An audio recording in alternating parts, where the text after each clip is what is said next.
Hi everyone, welcome back to the channel. Today I'm just going to do a real simple garden update of what things look like out on the back porch.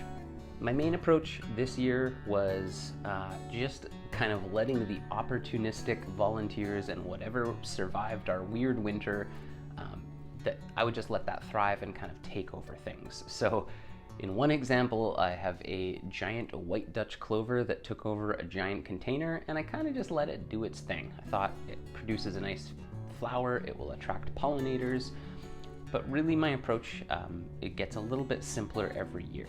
Of course, there's always the urge to plant more things and try new things, and I didn't fully escape that this year, but really I just wanted to focus on chucking a bunch of wildflower seeds into pots, letting whatever sprung up in spring take over, and growing things that I know worked really well. So tomatoes and Swiss chard, I feel like I have fairly dialed in, and this year I'm adding growing peppers to that. Outside of that, I'm not trying too much else different, just to keep the scope of my focus somewhat narrow. It's just easier. But the overall theme this year was lots of wildflowers, lots of things to attract pollinators, and then food crops that I can enjoy myself. Things that go well together and can be thrown into a salad. I grow lots of nasturtiums because I like them. They're bright and colorful.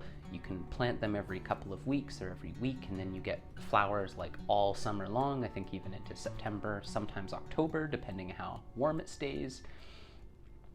But the back deck gets really warm in summer. We had quite a late start to summer. Most of June was pretty cloudy, incredibly rainy, and so it took a long time for things to get going. I've included some footage of the garden as it does that, as it slowly emerges from spring, and what things kind of look like towards the end of June, beginning of July.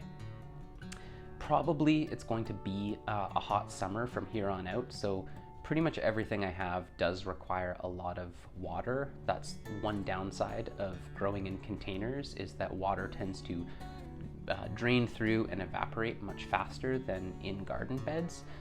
Not always, but I would say generally that's true. So keeping up on watering has been really key.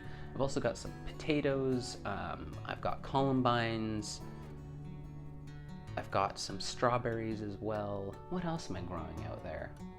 Well, it's hard to do a narration when you're not actually looking at the thing. Really, the point of my whole garden has just been to try to learn things and also to have something that I enjoy and other people enjoy.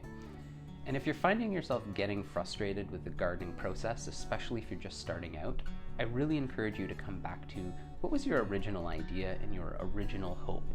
And is there a way to take the essence of that and simplify it rather than trying to do everything all at once? So that's the garden. I will do another update probably towards the end of July, early August, just to see how things are coming along.